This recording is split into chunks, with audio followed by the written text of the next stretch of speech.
It's another Thunder Thursday on News OK Live. I'm Mike Sherman, sports editor of the Oklahoman, and I'm hanging out with our Thunder coverage team, the folks who saw James Harden's unhappy homecoming, at least for Harden. Joining us from the Thunder training facility right across the street here in Oklahoma City is our Thunder beat writer, Darnell Mayberry. Hi, Darnell. Joining us from the newsroom, what is it, Jenny? Right above or right below? We moved around, so I have trouble keeping track of that. Columnist Jenni Carlson down on the 6th floor, getting ready to answer the telephone. And joining us from his home in Edmond, John Rohde. Guys, first question. What did we learn from the Thunder's 120-98 victory over the Houston Rockets and the Fighting James Hardens? Darnell, let's start with you. Well, we learned that, they really took this game seriously, and they wanted to send a message and really shut down James Harden. They did. They made it look easy. I don't want to say it was easy, but they definitely made it look easy. And James Harden pressed all night and trying to prove a point, I guess, and sending a message that, I guess he didn't want to be traded and tried to stick it to the Thunder. But, for the most part, it was a great game. There's a lot of storylines in that one, and we learned that James Harden is going to struggle when you have a swarming defense trapping him in that pick and roll. And it's going to be a long season for him when defenses start to pick up on him and his strengths and what he does best in that ball screen. John, that defense looked awfully familiar to me. Did it look familiar to you? Oh, yeah. 6 guys blocked his shot. I think Kevin blocked it with his elbow one time. I mean, they knew where he was going, and they knew how to attack his shot. And I think what I learned last night is I don't think they miss this guy as much as they thought they would. I don't think that. Maybe the fans don't think that now. And maybe, Darnell, maybe the Thunder doesn't think it either. Jenny, what did you learn? Oh, I learned quite a bit. I think that James Harden is the main guy for the Rockets, no doubt about it. And obviously I think he was hampered by not only the Thunder and what they knew about him, but he was hampered by his now sidekick Chandler Parsons being out of that game. As Rohde, it was actually Jeff Latsky, the AP writer who sits next to me, pointed out Parsons was over wearing these big glasses last night. He looked like Clark Kent. I think James Harden needed a little Clark Kent last night. So he definitely needs those guys around him. And even then, it was definitely a struggle for James Harden in every facet of the word. No doubt he'll be better next time he comes back. That first game back thing will be off his back, but that was a struggle last night for him. You're watching Thunder Thursday on News OK Live. I'm Mike Sherman here with our Thunder coverage team. And this Thunder Thursday segment is sponsored by Advent Heat, Air and Plumbing. If you have any heating needs this winter, give our friends at Advent a call. Darnell, I want to take exception to something you said. You said he was really trying to show something. I saw large stretches of the game where he had all but given up and was really deferring and sort of just getting rid of the ball. Well, that'll happen when you're down 22 at one point. I think it turned into a blowout, and he really realized that the defensive scheme last night bottled him up, and he couldn't really do anything. So he had no choice but to try to get his teammates involved. And I don't want to say he gave up, but I think he realized that defense, they came out to play, and they wanted to really shut him down. Scott Brooks even admitted after the game that he told him right before the game that we're not going to let you score. And sure enough, they did a good job of limiting him and really shutting him down. John, did the Thunder take out the tape of the NBA Finals and look at what the Miami Heat did? It looked awfully familiar. No, I mean, they face this guy every day in practice, and I mean, literally and figuratively. And here's the deal. I think Scott Brooks is right. I think James Harden was more emotional about facing his old teammates than the old teammates were about facing James Harden. But here's the thing. That's 1-on-5. I'll take 5 guys over 1 every time. They all knew where he was going to go. He didn't have one key point last night, guys. Not one point he scored mattered. Didn't have a field goal in the first half. Hit two field goals late. I don't remember what the third one was, but none of them mattered. He didn't play a role in any way, shape, or form of helping Houston win that game. Jenny, we've talked about for a long time, this game and its importance was sort of circled on the calendar, and you treated it as a referendum on the trade. Barry Trammell called it a primary. and that the general election comes in the NBA Finals. What do we think about the trade after last night?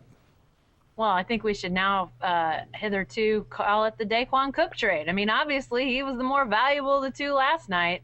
Now, in all seriousness, I mean, obviously, it was not a good night for James Harden, but they are not, they're not as good right now without James Harden. If James Harden had stayed around, they would be in a better spot now than they are. But I tell you what, long term, that's not to say that they can't be a better team. We've seen out of Kevin Martin, his consistency with that three ball, I think is, while James Harden is obviously really good, has really good range, we never quite saw that knockdown shooter thing that we've seen out of Kevin Martin and that we know is there with him. So I think once they can get all of that integrated, I mean, we've said that from the start. Once the time passes and they get all those new guys integrated, I think they have a chance to be better. But right now, they're not as good as they would have been had James Harden stuck around, just because they lost that continuity at the beginning of the year. A key moment in the game last night comes when the number 2 pick, former number 2 pick in the NBA draft, and the number 3 pick in the NBA draft collide underneath the Thunder basket. I'm talking about Hasheem Thabeet and James Harden. Guys, is there any chance that Thabeet was telling him, see, I knew I should have been picked ahead of you. I'm going to show it tonight. Darnell, Thabeet meets Harden. What happened there? A bunch of nothing, really. I mean, I think it was just two guys that were kind of pumped up and wanted to play well. And, James Harden at that point obviously was well into his struggles. And Thabeet, he made a good play on James Harden and let him hear about it. And I think James Harden took exception to it. And, it sort of got out of control a little bit. But, I don't think either guy really wanted to do anything. And really a lot to do about nothing. John, maybe in these Hangouts we'll just talk about ejections. We'll have a whole ejection segment. Last time it was Kendrick Perkins and Zach Randolph. You get out of here, you get out of here. This time it was, you get out of here. No, wait a minute, you come back. Have you ever seen anything like that in any level of sports? A guy's ejected for a minute and then, no, he's not. Well, I mean, they went to the replay. That's the new rule. It goes to automatic replay so they can reevaluate. And when I saw it the second time, I'm going, well, at first I thought Thabeet didn't see the ref. On the second time, I go, well, the ref's right in front of him. How did he not see him? But I looked at it the third time. Thabeet never looked at the ref. He was just clearing people out of the way. And I thought they did a good thing in overturning it. But, I mean, I think I don't like replays because they slow down any momentum. And we're always on deadline, as you know. But I thought it was great that they rescinded the ejection and kept the technical. There seemed to be a lot of over-the-topness about that whole deal. As Darnell says, it was a whole lot of nothing. Then he gets ejected for what seemed to be a whole lot of nothing. Jenny, then came the whole lot of nothing, the over-top quote. Tell me this, did Hasheem Thabeet really say he felt like Willis Reed coming back on the court? Did he really say that? You know what? The ovation was really something pretty amazing. I mean, there was 2 of them because the fans thought he was coming back, started to cheer, and then he was nowhere to be seen. And then he finally does come back, and they give him a big cheer when he comes back. So I'm not sure if that was Willis Reed-esque, but clearly, I mean, I was wondering, did the guy, get back to the locker room, start kicking off his shoes, taking off his jersey? Did he have to, retape stuff to come back out?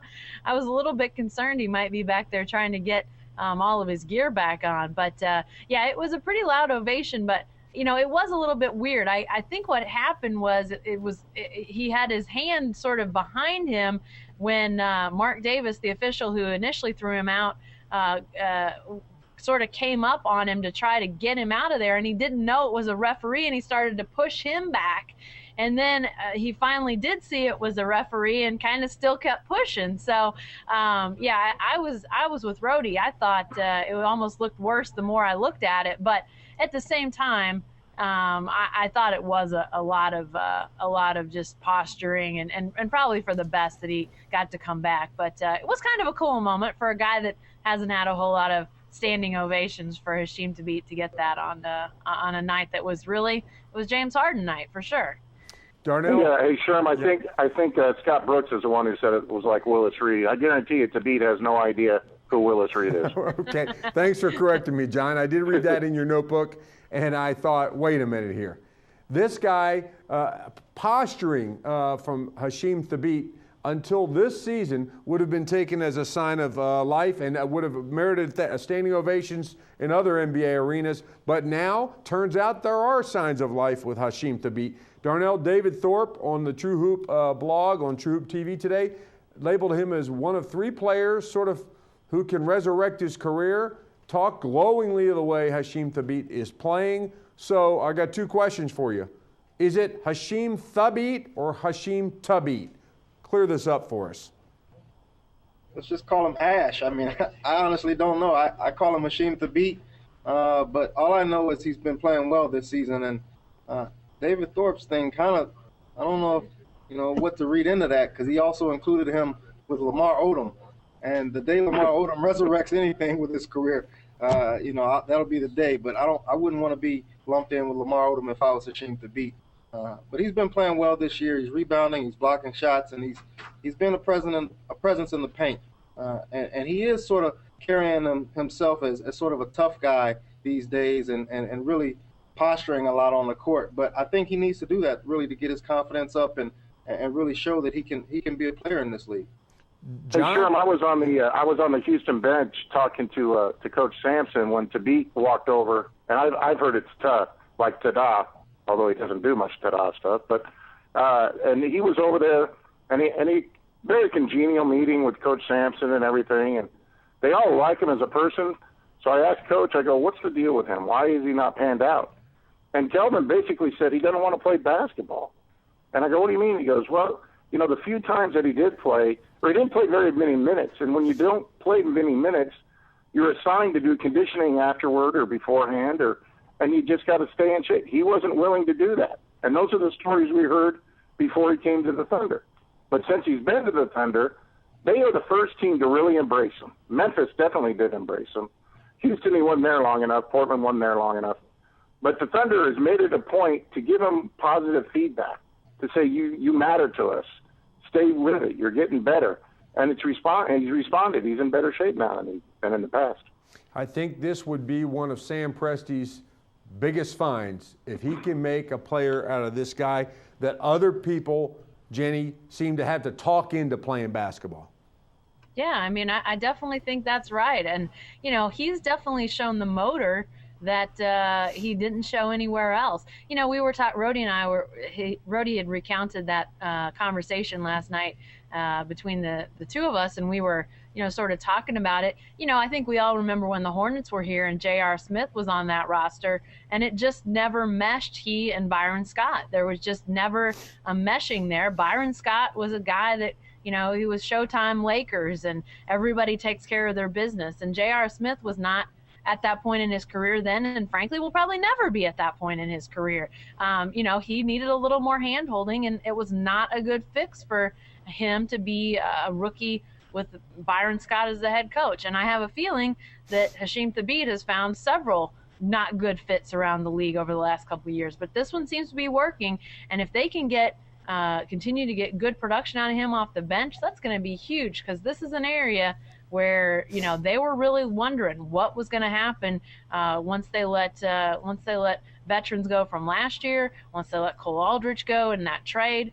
And I think Hasheem Thabeet has really helped to ease some of that transition. Darnell, let's go back one last minute about Hasheem Thabeet and talk about the draft of 2009. You covered that. You guys did profiles on each of the guys that the Thunder made pick. Thabeet was one of them. I was underwhelmed at the possibility of getting him, and I read a lot of. You want to sing your song? You want to share your song with the people? I think it was something. I think I seem to remember it was sung to the tune of an old Go-Go song, "We Got the Beat," but it was "Don't Draft the Beat," and I had several verses written, and I think the Memphis Grizzlies fans were singing it. But anyway, here's what happened. You were led to believe that Sam Presti really liked Hasheem Thabeet, wanted to draft Hasheem Thabeet, but never got the chance to draft. David Thorpe said it today. He thinks if the Grizzlies would have taken James Harden, number 3, Hasheem Thabeet would have been taken by the Thunder. Do you buy that? Yeah, I mean, they needed a big man at that time. If you remember, I mean, they were trotting out Nanad Kirstic and, Aton Thomas and those guys. So I definitely think they had their sights set on Thabeet and would have seriously taken a look at drafting him if he was available. And as you said, there have been plenty of people out there who have said that they feel like the Thunder would have taken him at 3 if the Grizzlies didn't take him, and thus that's why the Grizzlies took him at 2, because they thought the Thunder was going to take him at 3. Poor job by the Grizzlies management, because there was a lot of guys that they could have had in that draft. But I'll tell you how good of a job the Thunder has done with Thabeet right now. I got an email this morning that said, any chance Sam Presti goes out and gets Greg Oden? They just feel like these guys can rehabilitate anyone these days now, and just you're seeing it with Hasheem Thabeet. But I said stay away from Greg Oden. I don't think that's what the Thunder needs to be doing.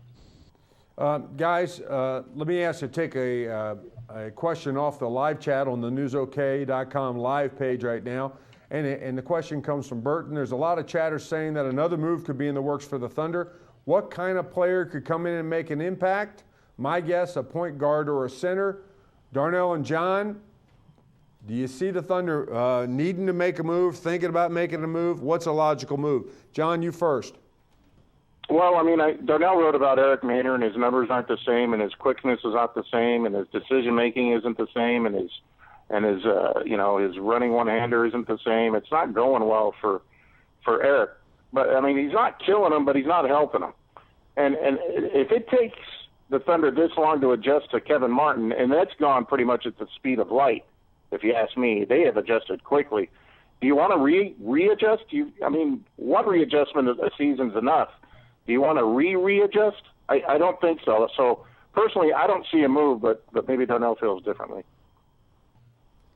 Well, I don't necessarily see a move. I just think that the Thunder has a ton of assets that they could use to try and upgrade the roster. I mean, as you mentioned, Eric Maynor hasn't been playing well this season, but there's still guys on the bench that, if given a shot, who knows what they may be able to do. Reggie Jackson, Jeremy Lamb, who was just sent to Tulsa today and will probably be down there for some time, Scott Brooks said today. And then Perry Jones, the guy who everyone feels slipped to them at 28 in the draft this year. So there's some options here on the roster, but I just feel like those options are first and second year players. And if the Thunder plans on getting back to the finals and putting up with a Miami Heat team that's incredibly good defensively, and a LeBron James who they still have no answer for, I just think there's something that's going to have to be done, because as constructed, I don't see the Thunder being able to compete with the Miami in the finals this year.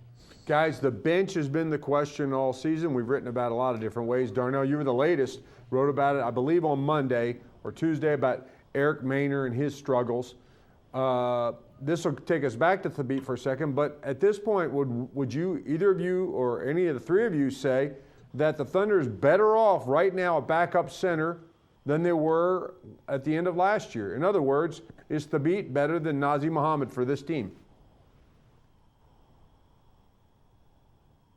Well, I mean, we saw what happened in Miami, so they don't need a center against Miami.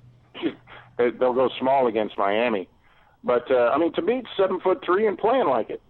There's been plenty of tall guys who haven't played their height lately, like forever in this franchise. But I think they're definitely better than they would have been if Cole Aldrich was their guy. I mean, I know he's hurt now, so it may seem like it's easy to say, but I agree with that. I was never on the Cole Aldrich bandwagon, and I was hopeful that he could come around and be a guy that they could really depend on, but I never saw it. So I think in terms of that, they're in better shape. But I agree with John. If you're talking about defense and how you match up with the Heat, they're going to have to figure something out, because right now they just don't have enough. They don't have the right body to handle the Heat and what they throw at you offensively. It sounds like, Darnell, the need is less on the front line and more in the backcourt. When you said that they have all kinds of assets, We know what those are. There are 2 number-1 draft picks, or 2 first-round draft picks in the upcoming NBA draft. We don't really know where they'll land. The Dallas Mavericks is probably in the latter half of the draft. The Raptors could be a high lottery pick. And I guess Sam Presti, he's bold. He's used those kinds of things before. But is there a player out there, a Maynard substitute that you can look at out there in the NBA that they could get to come in and run the offense? And I'll remind everybody, hey, Eric Maynard joined the team sort of November, December-ish of the year that he joined the team. They made that adjustment. So is there a guy out there that could come in and save the day if Maynard cannot? No, I mean, I don't really see a guy out there, and I don't think they need any help right there, you know, in terms of running the team at the backup point guard spot. I think, you know, with Russell Westbrook playing 38, 39 minutes or whatever it is, you know, you're going to have stability at that position. And then you have Eric Maynard or Reggie Jackson, who are both capable. Frozen, Darnell. Jump in, John. Well, giving you 10 to 12 you know, minutes. I just think that this team, is in need of some more, you know, scoring help. I mean, Kevin Martin is a spot-up shooter, and Russell Westbrook and Kevin Durant, if they're gonna go up against a good playoff defense, which most playoff teams have good defenses, they're gonna have trouble scoring at times, I think. And I think it's a good sign that Serge Ibaka's getting more involved, and the second unit is really starting to pass a little bit more and get everyone involved and make everyone a threat.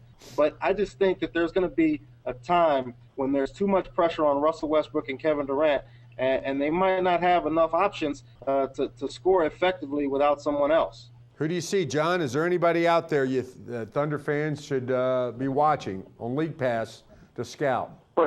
Well, I mean, it gets complicated because they're right at the salary cap now, and don't get me started with money because I can't keep track of how Debbie spends our money. So, but here's the deal. I started working on this today, Sherm.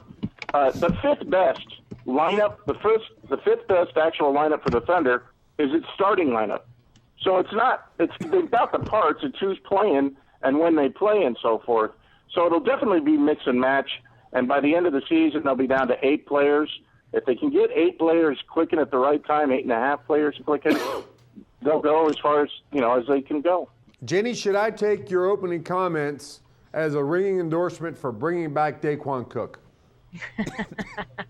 No, I don't think he's the answer to this question. I think Kevin Martin more than fills that role. I think he fills it a couple times. And I like Daquan Cook. He was always a good guy to talk to. I think he was a good locker room guy, but very streaky, whereas Kevin Martin's much more consistent. Now, I mean, I don't know who's available, but, you know, you're thinking about guys like a Steven Jackson or a Richard Jefferson or somebody that could play a little defense and knock you down a shot or two when you need. I don't know who's available, who they're talking to, but, you know, every trade that the Thunder's done, you're just always kind of like, wow, really? They swung that? You know, I think that's sort of, maybe at the time there's some disappointment of who's lost, who's leaving, but then when you start to realize what's coming, you tend to sort of see the benefit and the vision that Sam Presti had. So I don't know what triggers he might be looking to pull, but I bet if there's an option out there that could enable them to, you know, not only guard the Heat better, but, you know, you're talking about, you know, maybe dealing with the Lakers that look a little bit different. Obviously, they've got their centers, their bigs that are going to help them to handle that situation. But, you know, to handle a Ron Artest better, to handle Kobe better. I mean, those sorts of things. If there's sort of that mid-range guy out there that can knock down an occasional shot but really be a dogged defender, they're probably looking at him right now. Guys from the Hangout live and chat. one thing. Yeah, go ahead, Darnell. One thing I think is very important to stress here is a point that Rohde just mentioned. The Thunder is so close to the luxury tax line that any move they make essentially will put them over. So whatever Sam Presti does, he has to do and manage to stay under that tax line, because if he doesn't, that puts them in the tax this year as well as the next 2 years, and as well, repeater tax is coming into play. And Thunder cannot be in that repeater tax bracket. So that's a very important thing to remember for all the fans out there who are trying to evaluate what's possible and what might be done. Anything that's going to put them over the tax will not be done this season. Okay, there's one more question from the chat, and then we'll move on to the next glamour game for the Thunder. From the chat, Darnell, comes up reference to a post you made a couple days ago about Derek Williams, the former University of Arizona star, who is is in Minnesota right now and probably not being utilized the way the T-Wolves thought they would when they got him. Do you see him as a possibility anyway? He's kind of a different scoring option for the Thunder, more of an inside guy. What made you post about him? Well, it's sort of one of those typical Sam Presti moves where you kind of go out and get a guy who hasn't really performed up to par or isn't necessarily in the plans with his current team. And I think that's one of those things that Sam Presti could pull off. But again, Derek Williams was the number 2 overall pick. His rookie salary scale is at an awfully high number, right around $5 million. So you're looking at having to move Eric Maynor, Reggie Jackson, Perry Jones, and even that might not be enough to make the salaries match to where you're still under that tax threshold. So I think it's far-fetched, even though I feel like he's a player that could come in and help this team, especially in that second unit, but I just don't see it happening. I tossed it out there, but the money is just incredibly difficult for the Thunder right now to manage, and any player that they go after, I think is going to have to be at a very reasonable number to fit on this team's salary caps. And look, we're not talking about a guy who's going to come in and be a 15-point per game scorer. I mean, I like guys like Steve Novak, guys who can stretch the floor and just be sort of a specialist. I mean, things like that could help this team. You're always seeing it on those championship teams. You got role players who get hot and can carry you to a victory, or at least help you get at least one win in the playoffs. So it doesn't have to be a big name. Guys, we'll get it out of here on the next glamour game. Setting that up, though, we should repeat, as much as we talk about the needs with the Thunder, the needs to adjust to Kevin Martin, sort of what's wrong with the Thunder. They've won 3 straight, 6 of 7, 12 of 15 since that opening night loss to San Antonio. They're behind the Memphis Grizzlies and San Antonio Spurs in the Western Conference standings, having lost to both teams. But other than that, everybody else in the West look like they have big problems, including the Thunder's next glamour game opponent. A week from tomorrow night, the Los Angeles Lakers arrive, John Rohde. And if people want to know teams that have some problems meshing together new chemistry, study the Lakers. Well, geez, if they keep sending Dwight to the line, they're in trouble. And Steve Nash, as great as he is, he's not the answer. He's not going to get to the line. They're going to clear out the lane for Steve Nash now? The only guy that can make free throws? It's a mess. And people were wondering about the chemistry and the health and that another equation, part of the equation was added with a new coach. So I don't know if they'll figure it out. But I'll tell you this, on a night when they do click, what they beat by Dallas by 26 the other night in Dallas? When it clicks, get out of the way. But it's clicking, twice every 10 games maybe. The glamour, the shine's off that game a little bit. It's more intrigue than shine now. I'm not sure beating Dallas by three touchdowns is that impressive after what That's I saw true. the other night. They're a mess too. Darnell, the Lakers, of course, stole all the headlines in the offseason. They won the offseason. And then they made the regular season the offseason with their coach move. Do you see, it's very early, but do you see any hopes that the Lakers can be the super team that I guess everybody forecasted them to be? I mean, I do, and maybe I'm blinded by the glitz and glamour of that team, but they've got 4 Hall of Famers, and they still got Kobe Bryant, and you can't rule out Kobe Bryant. When Steve Nash gets back and they get healthy, I think they're going to be a team to be reckoned with. And you watch Dwight Howard now, when he goes up for dunks, it's basically like let's try to find a way to put this thing in. He's not really healthy. I don't think he's anywhere close to 100% right now. I think that back is still bothering him. He's laboring, sort of getting up and down the court. So, this team is going to be a different team come April than they are now. And I think we should all just give it some time and let it play out because, that team has a lot of talent. And you can say what you want about the coaching change and, their weak bench and things like that. But, they've still got a lot of talent, and I think they're going to be able to find a way to get it done. Jenni, I'll give you the last word. based on all this, James Harden coming to town and the bullet being dodged there and triumphing over Harden, the Lakers' problems, the other teams, the Los Angeles Clippers, who were looking like a world-beating team when they came in here a week ago, now all of a sudden can't find their way to the court. Tell the Thunder fan how he or she should feel about their team right now. I think they should feel pretty darn good. I mean, I think this is still a time when this team is going through transition, still figuring out how all these new pieces fit, how they're going to work through that second unit and what that means for the starters. I think all things considered, this could have been a transition period like we're seeing the Lakers go through, and instead the Thunder's transitioning and winning games. So, yeah, I mean, I still think if you're a team that wants to win the Western Conference, you still got to think in terms of going through the Thunder. They're still the young team with the fresh legs and now the playoff experience that they have, and they've still got two excellent young stars that lead the way. I still think you got to feel pretty good about where your team is at this point. The Oklahoma City Thunder back in action Saturday night, at New Orleans. Then Tuesday at the new Barclays Center in Brooklyn, and then home on Friday, a week from tomorrow night against the Los Angeles Lakers. That's all for this edition of the Thunder Thursday on News OK Live, sponsored by our friends at Advent Heat, Air, and Plumbing. If you got some heating problems this winter, call our friends there. Check them out. Guys, thanks a lot.